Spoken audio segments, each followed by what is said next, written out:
Hoje eu vou falar um pouquinho sobre o programa Apollo. Eu falo um pouquinho porque a gente poderia ficar assim meses falando sobre o mesmo assunto. Então, o que eu vou fazer é só um apanhado geral mesmo do ano de 1961 até o ano de 1969, até especificamente o dia 24, o dia que eles chegaram, que eles voltaram, né? Eu não vou falar das Apolos depois da 11, porque senão demoraria muito tempo e acabou que houveram no programa que eles não culminaram em muito mais avanços do que foram necessários para se chegar lá pela primeira vez. Então, eu vou me focar nessa parte entre 1961 e 1969. O roteiro da minha apresentação, eu sempre gosto de falar para vocês verem mais ou menos o que vocês vão ver, né? Eu vou falar um pouquinho sobre o fascínio pela Lua, muito brevemente. Depois eu vou fazer uma introdução histórica aí de como que começou esse desejo de ir para o espaço, essa possibilidade mesmo de ir, quando essa possibilidade começou a se tornar de uma forma real. Aí eu vou falar de alguns projetos que vieram antes da missão Apollo, das missões Apollo de 1 a 10, e dos avanços que o mundo teve após o programa Apollo ter sido levado a cabo, né? A Lua, ele é um astro que ele provoca um fascínio enorme no nosso ser humanos.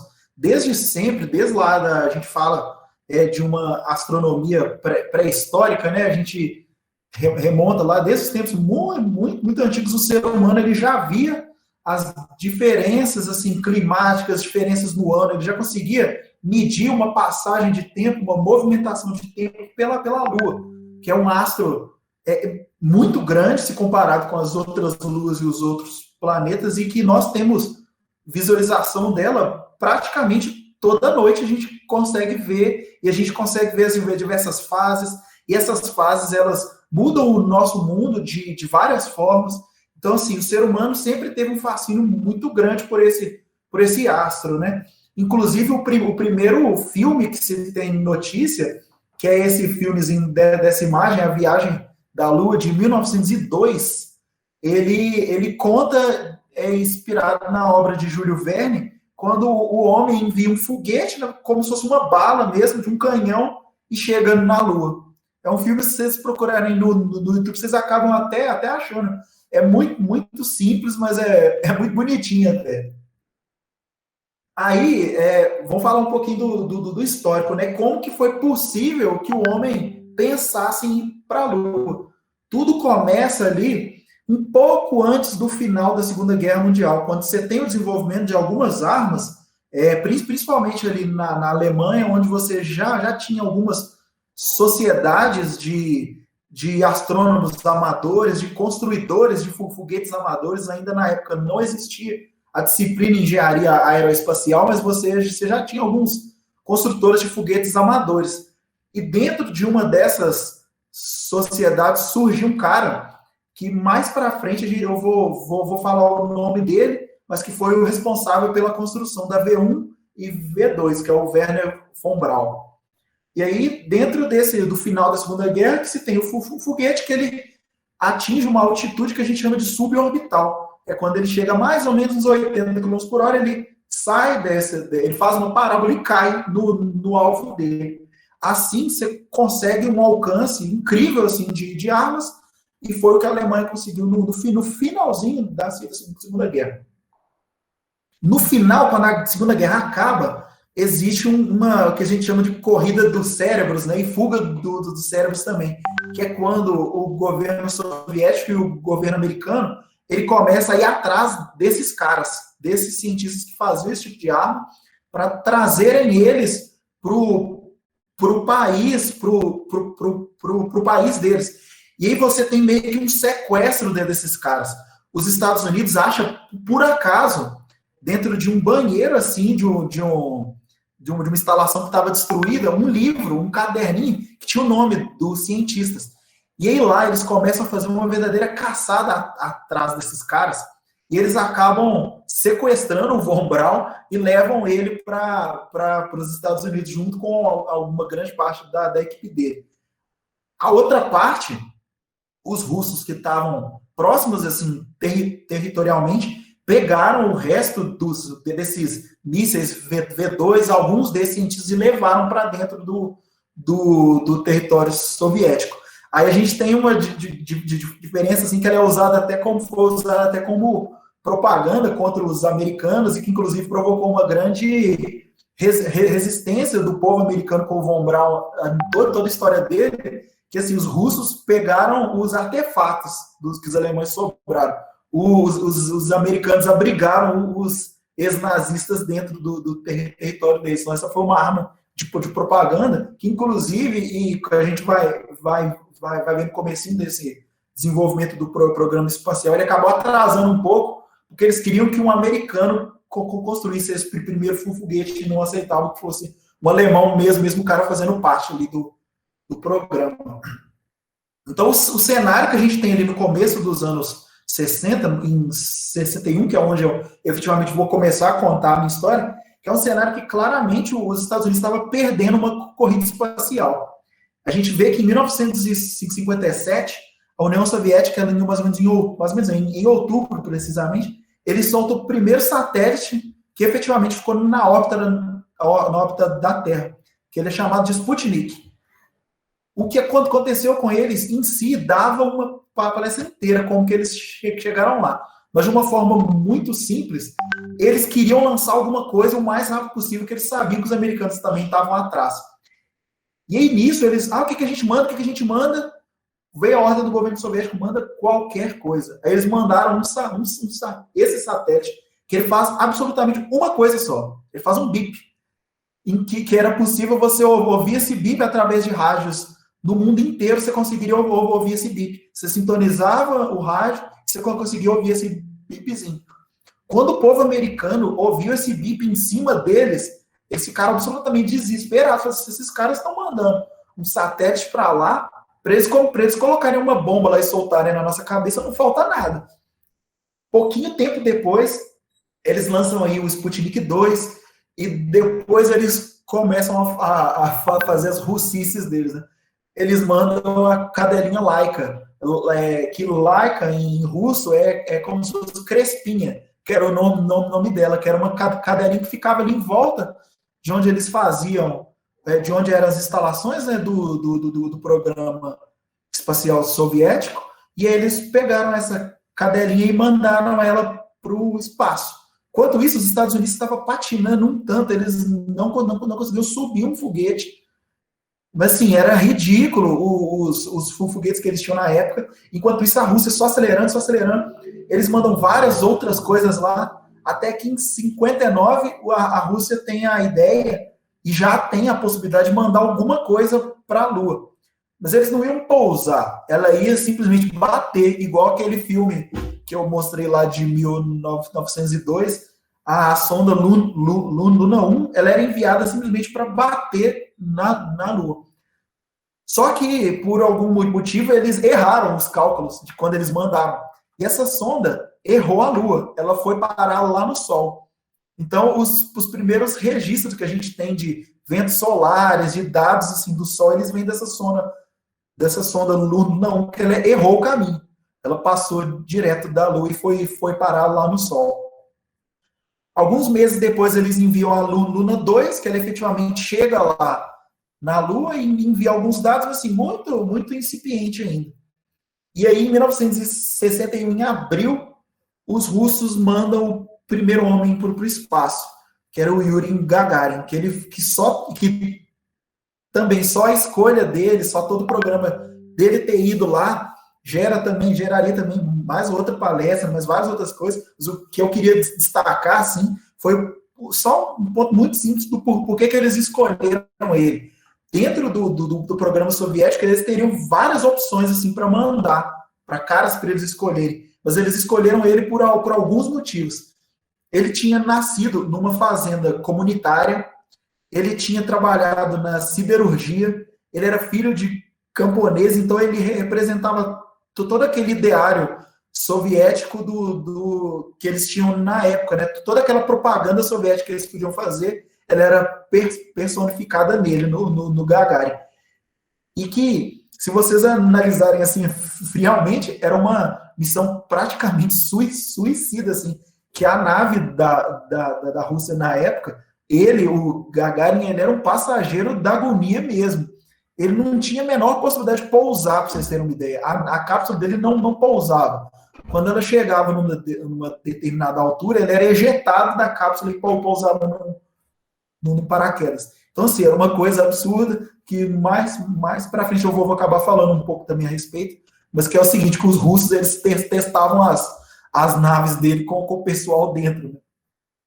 E aí, em 1961, a gente tem o histórico discurso do Kennedy, em que efetivamente é declarada uma guerra mesmo espacial, a gente está realmente com esse objetivo, em que esse discurso ele não cita a Rússia, mas que claramente a gente vê que eles estão competindo por esse espaço. Eu vou passar ele aqui, eu espero que ele toque o barulho. Before this decade is out, of landing a man on the moon and returning him safely to the Earth. No single space project in this period will be more impressive to mankind or more important for the long-range exploration of space, and none will be so difficult or expensive to accomplish. But why, some say, the moon? Why choose this as our goal? And they may well ask, why climb the highest mountain? Why, 35 years ago, fly the Atlantic? Why does Rice play Texas? We choose to go to the moon. We choose to go to the moon in this decade and do the other thing. Not because they are easy, but because they are hard. Because that goal will serve to organize and measure the best of our energies and skills. Because that challenge is one that we're willing to accept, one we are unwilling to postpone, and one we intend to win, and the others too.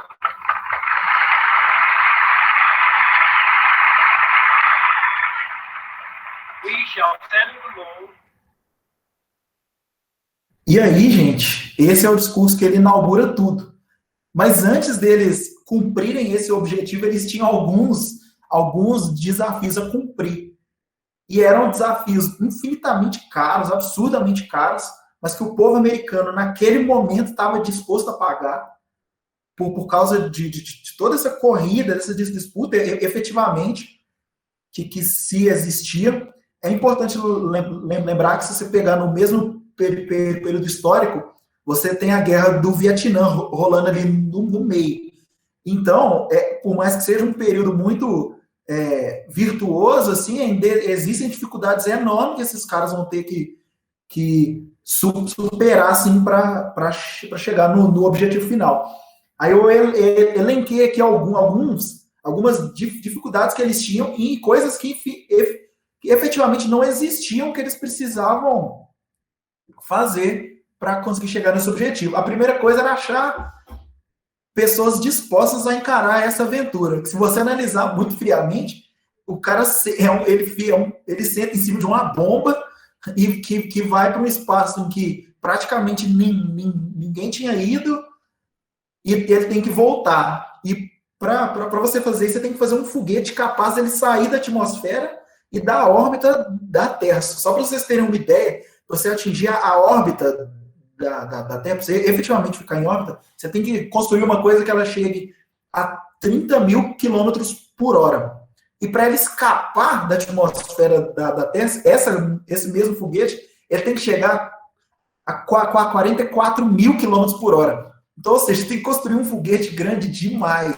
Você tem que fazer uma coisa gigantesca e que ela seja capaz de carregar a carga que você precisa e que ela chegue em segurança. E, além disso, você tem que fazer a cápsula para que as pessoas fiquem lá. Essa cápsula ela tem que ser segura o suficiente, primeiro, para aguentar esse impulso inicial, toda a temperatura que ela vai enfrentar, toda a velocidade, todo chacoalhar mesmo, né? Todo tremelique que fica aquela cápsula lá, que é uma coisa absurda, né? Com a velocidade que você tem que colocar. Você tem que conseguir fazer manobras dentro com essas naves espaciais, que é coisa também que na época não existia. E depois de fazer isso tudo, você ainda tem que conseguir trazer os caras de volta.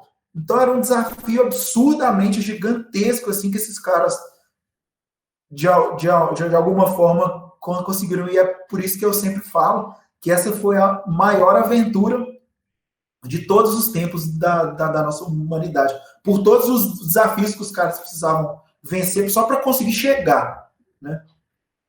Então aí, em 1961, você tem o primeiro, efetivamente, programa espacial americano. A NASA, na época, já tinha sido criada, ela ainda era uma sociedade que ela aceitava, ainda era uma organização que ela ainda aceitava militares. Hoje em dia são só civis que fazem parte da NASA.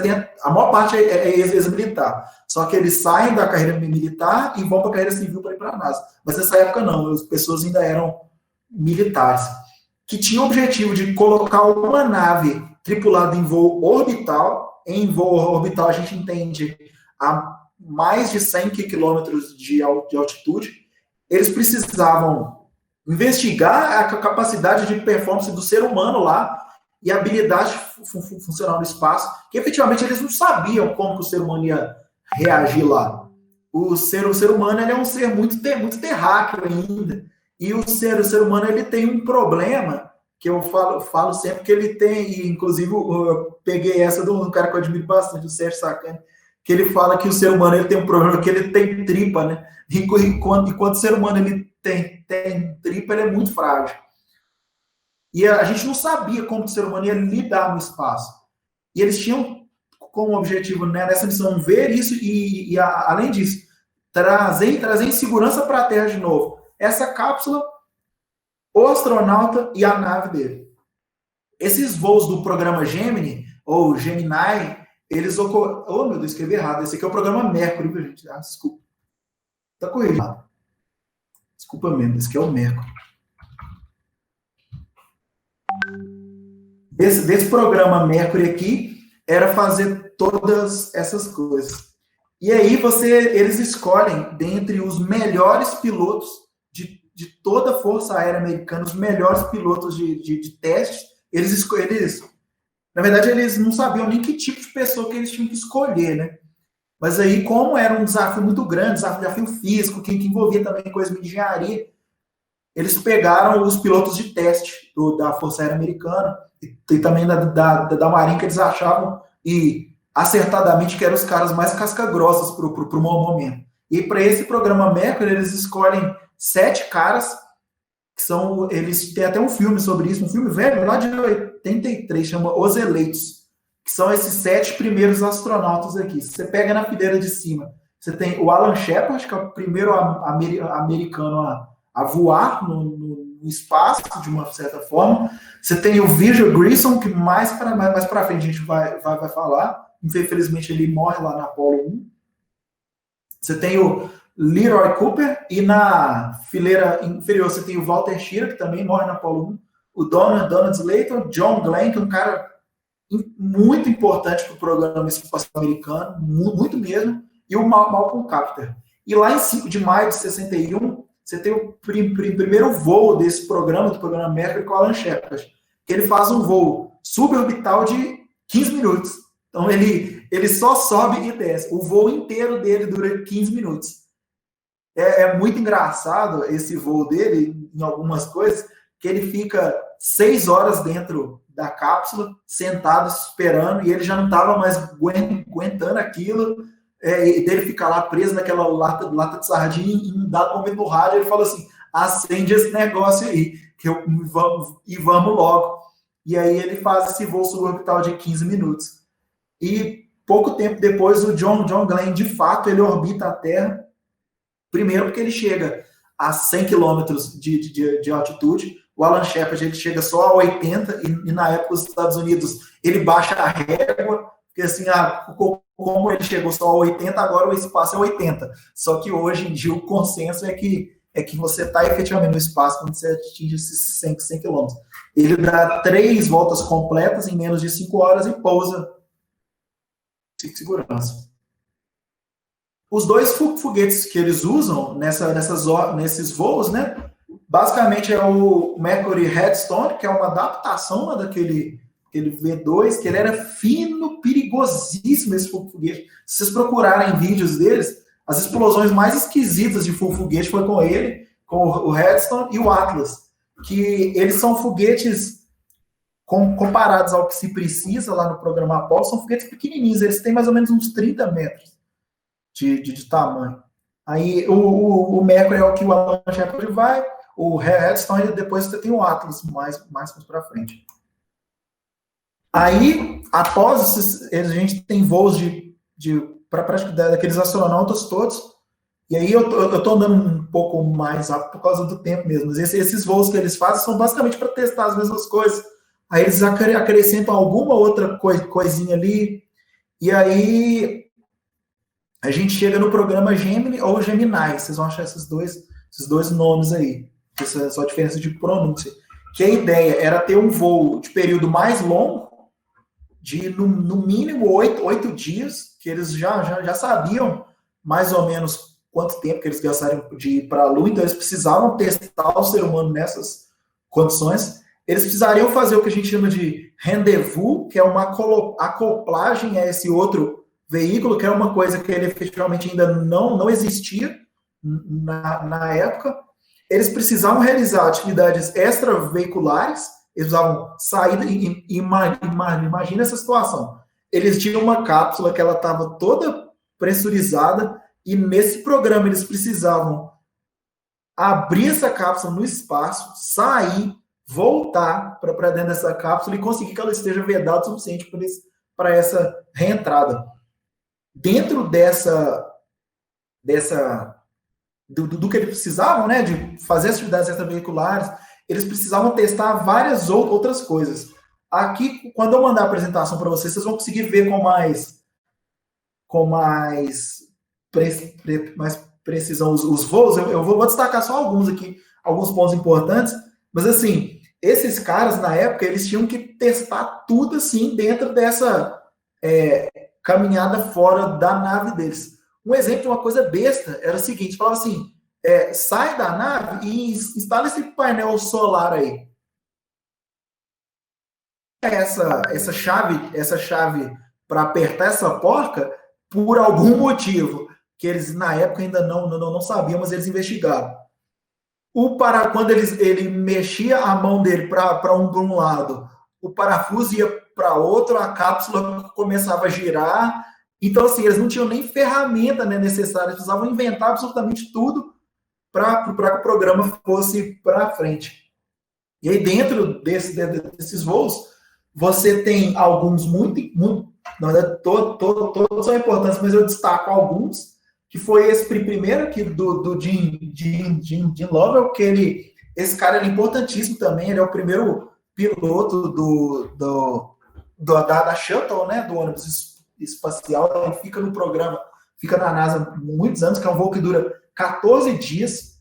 Depois você tem o voo, que eu até vou dar um destaque aqui para frente, do Neil Armstrong, que ele na Gemini 8, e que ele faz uma manobra assim, milagrosa, que eu vou falar um pouco mais para frente, e você tem a entrada, dentre outras pessoas, de dois caras que também vão ser os companheiros do Armstrong no voo da Lua. Você tem aqui o Michael Collins e o Buzz Aldrin.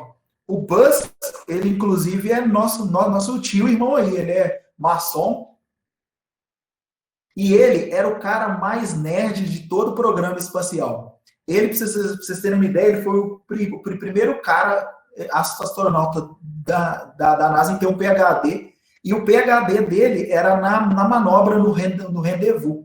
Ele criou algoritmos para você conseguir manobrar essa nave espacial quando ela estava nesse voo orbital. Ele inventou a forma de você conseguir visualmente saber o tanto que você tinha que acelerar na nave, tanto que você tinha que frear. Porque esse voo, esse rendezvous, assim, acho que não dá nem tempo de eu explicar essa parte de mecânica aeroespacial, mas em simples palavras, se você está vendo a nave, se você acelera, você vai para você passa na frente do seu alvo, na outra revolução, você passa em cima, no outro você passa embaixo. Então, assim, é uma coisa absurdamente difícil, que exige uma engenharia assim, absurda para ser feita, e o Buzz Aldrin, ele, na tese de doutorado dele, ele já começa a cavar o pezinho dele lá na...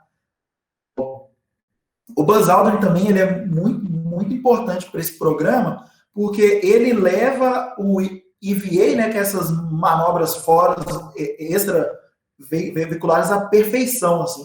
O voo dele é o último da Gemini, e ele é o que fica mais tempo fora da nave dele, faz vários concertos lá dentro da nave, instala várias coisas para efetivamente levar isso à perfeição. Eles falam que ele fez um balé espacial, assim, que ele sabia efetivamente onde que ele encostava, o que ele mexia, a forma que ele tinha que mexer. Ele levou isso ao limite, assim. E tem até ele também responsável por ter tirado a primeira selfie no espaço, que ele tira uma foto, assim, segurando a câmera mesmo, a primeira selfie no espaço. O foguete que eles usam para essa missão é o Titan. Esse é o Titan, né? É um foguete um pouco mais parrudo, assim, que os primeiros. Ele é um foguete mais seguro também. Então, assim, a gente já vê uma clara evolução, assim, do programa. O veículo que eles testam para fazer esse rendezvous, que eles chamavam de Agena, que ele era lançado ou um dia antes, ou praticamente na mesma hora, do foguete que estavam os astronautas, eles se encontravam em órbita e tinham que acoplar. Aí, dentro disso, o primeiro que eles testaram isso foi lá na Gemini 8 do Aldrin, e que quem viu o filme O Primeiro Homem já viu essa cena. É uma coisa claustrofóbica e absurda. Ele consegue acoplar na nave, mas assim que ele acopla, as duas naves começam a girar. Girar numa velocidade absurda, numa força gravitacional, num G absurdo também. Ele acha que o problema está na Agena, ele desacopla. Do que ele desacopla, a cápsula, ao invés de frear, ela começa a rodar mais rápido. Depois, nas investigações, eles descobrem que esses foguetinhos que estavam aqui do lado da nave, que era responsável por manobrar ela, uma delas travou acelerando. E aí, quando ele encostou na Agena, a cápsula começou a rodar. Plugou dela, como não tinha aquele peso extra da Agena, ela rodou mais forte ainda. E o que ele fez? Ele ativou os retrofoguetes que ele usaria para pousar na Terra para tentar frear. Ele pensou muito rápido, o companheiro dele, inclusive, desmaiou pelo giro, e ele consegue resgatar essa nave usando esses retrofoguetes, mas ele fica com combustível para voltar. Então, efetivamente, ele cai com estilo, e ele cai muito longe de onde eles estavam combinados para ele pousar. Mas fosse uma manobra milagrosa que também credencia ele para o voo de mais para frente, a gente vai ver. A gente vê aqui claramente que a NASA estava realizando um aprendizado gradativo. Em cada missão ela estava testando alguma coisa, ela aprendia algo novo, ela fazia melhorias na cápsula, fazia melhorias no foguete, ela já estava assim, paulatinamente chegando no ponto que ela precisava. Então, no final de 1966, eles já sabiam efetivamente como levar o homem para a órbita em segurança e trazer ele de volta, que era o primeiro passo. Eles já sabiam manobrar as naves, acoplar, desacoplar, mudar de órbita. Eles já sabiam fazer essas atividades extraveiculares, eles já sabiam como trazer o cara em segurança, e já estavam começando a saber como que eles pousavam com mais acurácia, assim, que eles não podiam também pousar num território soviético, né? Senão eles arrumariam um problema enorme. Então, com tudo isso pronto, com todos esses dois programas atrás, tinha início o programa Apollo. Aqui vocês veem aqui no logo da missão que ele tinha 2 estrelinhas que representavam os 2 astronautas.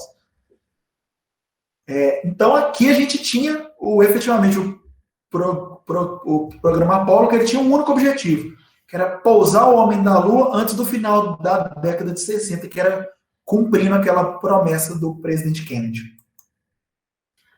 Para isso, você precisaria fazer o foguetão, que eu falei lá no começo. Aí, eles chegaram, eu vou falar um pouco mais para frente, nesse monstro aqui, mas até lá, eles testaram o Little Joy 2, que ele tinha 27 metros só que esse só dele era do tamanho daqueles primeiros, lá do Redstone, dos primeiros programas. Você tinha o Saturno 1, que era para voos orbitais, que ele tinha só o primeiro estágio aqui do Saturno 5, né?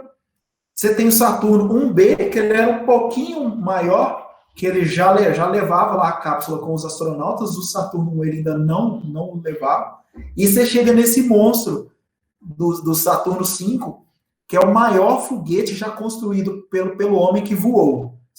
A gente tem até registro, né, de um foguete soviético que assim, chegou perto em questão de tamanho, mas que ele não voou. Então, até hoje, o foguete com maior capacidade de carga para levá-lo ao espaço profundo, né, a altitudes mais altas, né, que muita gente fala assim, o Falcon Heavy é mais forte, mas assim, ele é mais forte aqui na órbita baixa, né, e ele tem mais eficiência até pelos 50 anos aí de diferença de tecnologia. Mas o Saturno 5 é o maior foguete já feito pelo homem. E que se vocês olharem aqui na foto, daqui até aqui, essa pontinha era só combustível.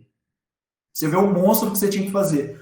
Os astronautas ficavam nessa pontinha aqui. Aqui você tem a torre de escape, né? Se desse algum problema na decolagem, ela dava um boost para cá e saiu. Mas os astronautas ficavam só nessa pontinha aqui.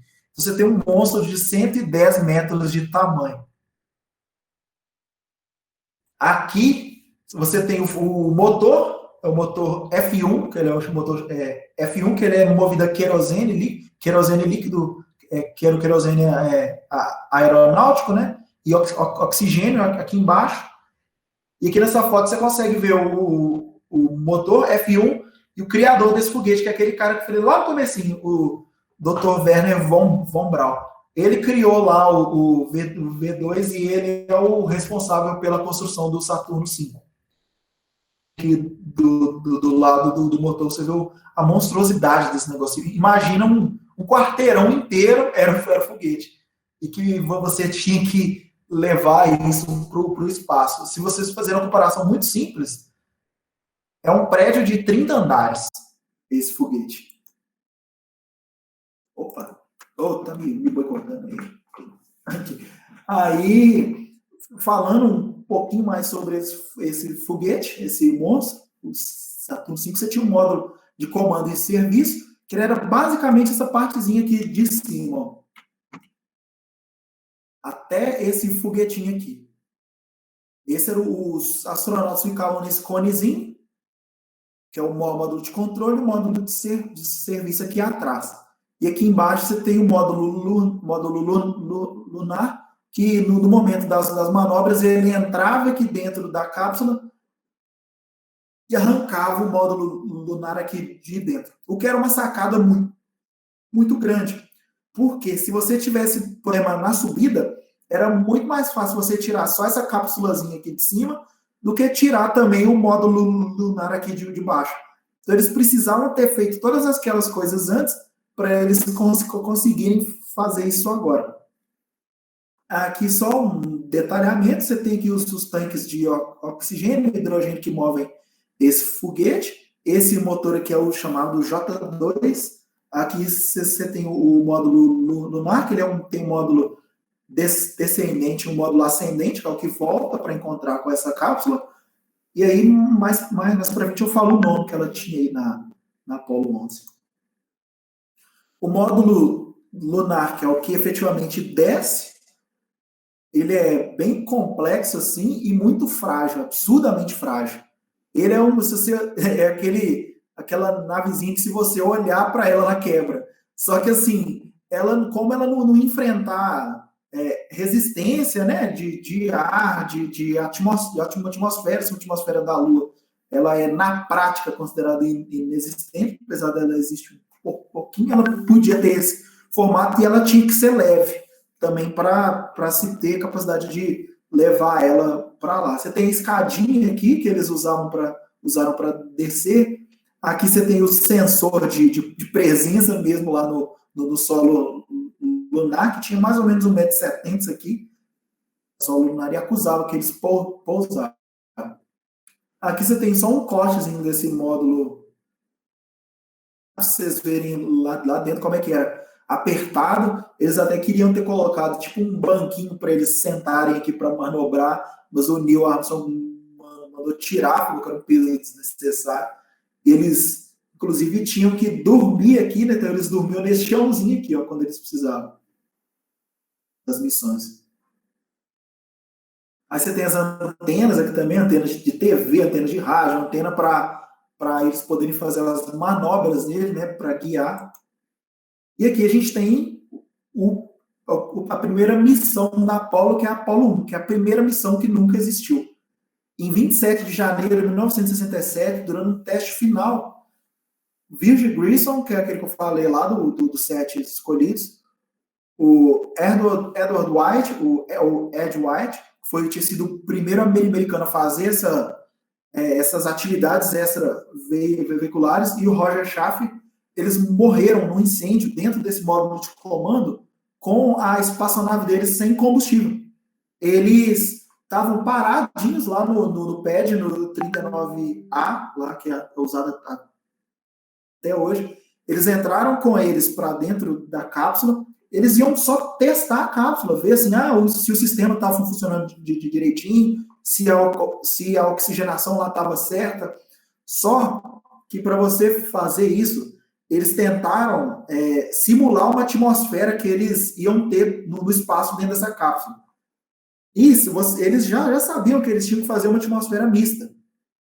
Tinham que colocar ali, além do oxigênio, nitrogênio, gás carbônico, só que fazer isso deixava a nave muito mais pesada. Então, eles, na época, acreditavam que eles podiam colocar só oxigênio dentro dessa cápsula e que ela ia dar certo. Só que tem um probleminha. O oxigênio é absurdamente inflamável. É talvez a coisa mais reagente que a gente tem no universo, que a gente conhece, seja o oxigênio.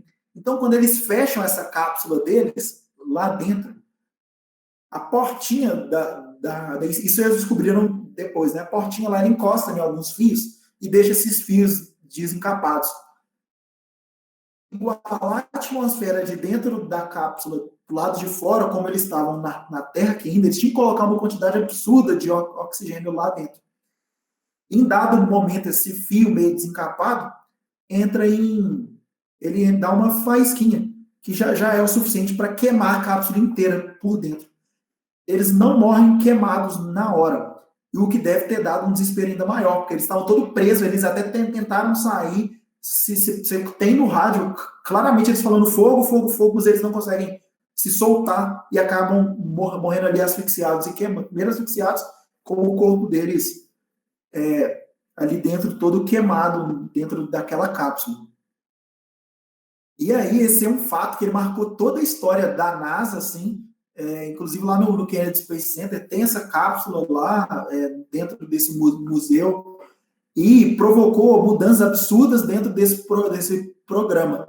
Diferentemente dos russos, os caras levaram ao limite assim, a segurança dos astronautas após isso, reviram vários conceitos que eles não tinham ainda dentro do programa, provocaram mudanças enormes, assim, e dentre elas essa atmosfera mista que eles tiveram que arrumar um jeito de ter ela ali dentro dessa cápsula. Uma curiosidade aí é que todos os 3 grandes acidentes que você tem com as naves deles ocorreram nessa semana do dia 20 de janeiro.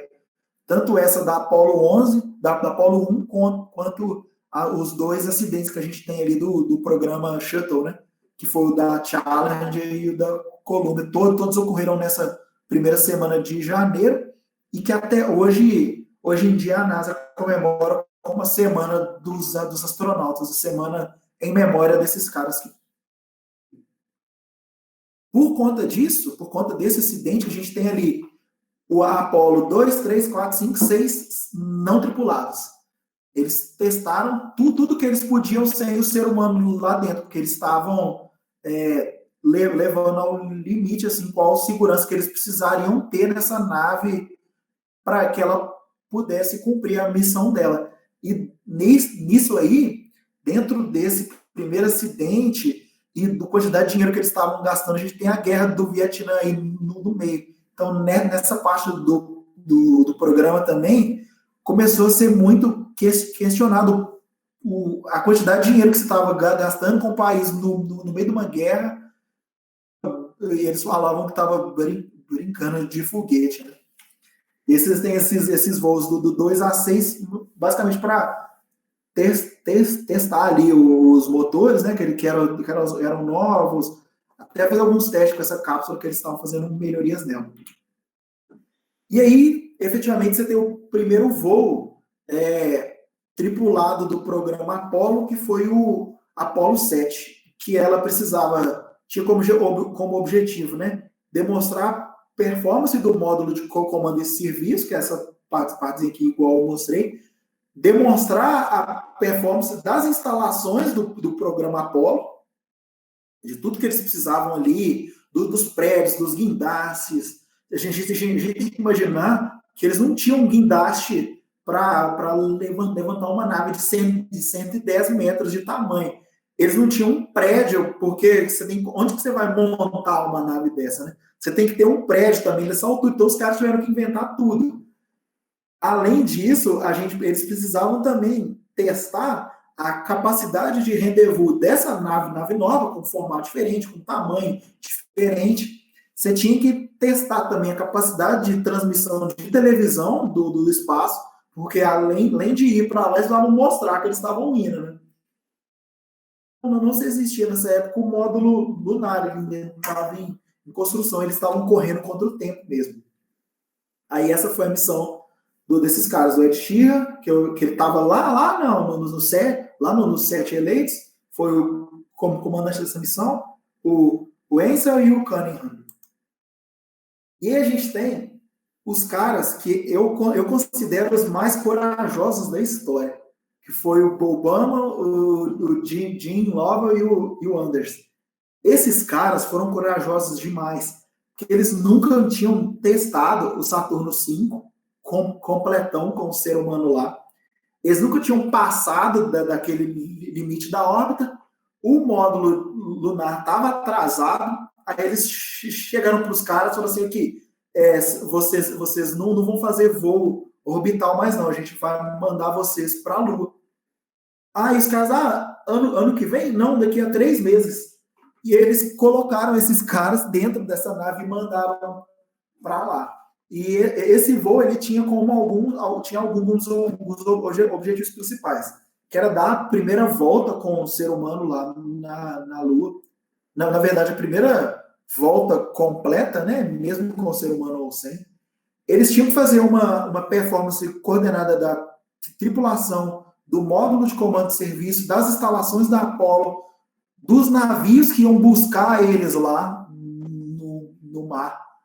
Eles tinham que demonstrar essa injeção translunar, né, que é entrar na órbita da Lua, quais manobras que eles vão fazer, quanto de aceleração, questão de combustível, a questão da comunicação, cursos que seriam necessários. Então, eles precisavam testar coisa demais e fazendo isso tudo pela primeira vez. E eles conseguem efetivamente dar essa volta completa na Lua e retornar à Terra. Aí estão aqui os 3 corajosos. Eles decolaram aqui na Terra no dia 21 de dezembro e eles transmitiram o nascer da Terra via essa imagem aqui. Ela é muito icônica. Quando eles passam ali do lado escuro da Lua, quando eles começam a atingir esse horizonte, eles veem a Terra. Nunca tinha tirado foto disso, né? Dessa distância. E a gente vê o nascer da Terra em outro astro. Ela é muito legal que eles, quando eles chegam lá na Lua no Natal, né? Essa volta lá, eles leem a Bíblia. Eles transmitem para o mundo inteiro a Gênese da Bíblia. Eles leem, no princípio, Deus criou o céu e a terra. Eles faziam uma leitura assim no dia de Natal. É engraçado que eles levaram para lá, para a Lua, para esse voo deles, champanhe e peru também para comer lá no Natal. Era algo assim que eles deixaram assim por licença poética mesmo. Uma carga completamente inútil assim, para a missão deles, e eles acabaram levando. Aí você tem a Apollo 9, que ela já, nesse período, o módulo lunar já estava pronto. Eles precisavam fazer o teste dele de docking, né, de direitinho. Eles precisavam ver se esse módulo tão frágil aguentava a vibração da decolagem, né, se ele aguentava essas manobras. Eles precisavam testar como que seria abrir essa escotilha, entrar lá e sair, questão de oxigenação lá de dentro e tudo mais. E ela foi lançada lá em 3 de março de 69. Se vocês verem isso aqui, a gente está há 6 meses do voo de verdade, assim. Então os caras, imagina o tanto de noite que esses caras ficaram sem dormir nessa época para entregar tudo a tempo, né? Aí você tem a Apollo 10, que a gente chama de ensaio geral, que ela, na prática, ela fez tudo, menos pousar. Eles falam que nesse período esses caras foram os astronautas mais frustrados assim, da NASA, mas só nesse período, porque depois os 3 acabaram pousando efetivamente na Lua, nas missões mais para frente. Mas eles fizeram absolutamente tudo. Eles foram com o Saturno V, desacoplaram, fizeram as órbitas com o módulo lunar, só não pousaram. Em dado momento, eles ligaram o módulo de ascensão, encontraram a navezinha de novo, né, o módulo de comando de serviço, e voltaram. Então, estava tudo pronto para efetivamente eles pousarem. E aí você tem a Apollo 11. Se vocês repararem nas outras logos, é a única que não tem o nome dos astronautas. Depois, eles entrevistando os 3, eles falaram que nesse momento, mais importante do que o nome deles era a missão. Para vocês verem que foda que eram esses caras. E eles efetivamente pousaram lá na Terra, na Lua. Fizeram a lunaterrissagem, que ela tinha um único objetivo só, que era levar o homem para lá e trazer ele de volta. Aqui a gente tem a trajetória que eles fizeram. Eles saíam aqui da Terra, de Cabo Canaveral, faziam uma volta na Terra, desacoplavam aqueles módulos. É só uma curiosidade, esse monstrão aqui, esse primeiro módulo aqui de 42 metros, o combustível dele durava 2 minutos e meio. Durava só isso. Quando eles chegavam aqui no espaço, a gente tinha só o finalzinho mesmo da nave, só essa partezinha aqui de cima. Então, eles tinham esse monstro inteiro que era só chegar para dar esse impulso inicial. Primeiro rendezvous aqui, acoplavam o módulo lunar, viravam aqui a nave de novo, davam o impulso necessário, ia para a Lua, faziam uma órbita completa, soltavam esse módulo lunar, o módulo lunar dava algumas voltinhas, via se estava tudo certo.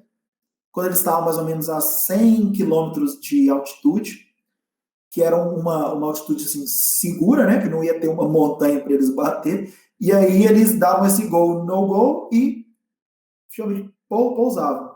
Depois eles tinham que subir, acoplar com a outra navezinha e voltar. Aí mais para frente eu falo como é que era esse pouso deles aqui na Terra. Ponto que eles pousaram. Isso aqui se vocês olharem para a Lua, fica fácil de ver onde que eles pousaram, por essa manchinha, por esse mar. Tem até o nome que é em latim, mas eu esqueci. Você tem essa, se vocês verem essa bolinha da Lua, se vocês forem acompanhando um pouquinho aqui para frente, é onde eles pousaram. Aí tem os outros lugares que os outros astronautas explicação, aí fica aberta a pergunta, se vocês tiverem alguma pergunta a respeito, como a frase que ela não foi dita nessa época, foi dita alguns anos depois, por um cara que eu admiro demais, que é o Carl Sagan, e que a foto que o Michael Collins tira da Eagle e a Terra ao fundo ela é muito simbólica, assim, essa frase casa bem com isso, e efetivamente por que a gente tem que se preocupar tanto com o nosso planeta que, se a gente observar por essa foto, a gente vê o tanto que ele é frágil.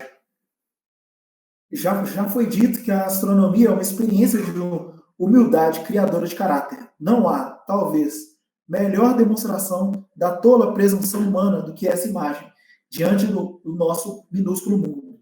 Para mim, destaca a nossa responsabilidade de sermos mais amáveis uns com os outros, de preservarmos e protegermos esse pálido ponto azul, o único lar que conhecemos até hoje.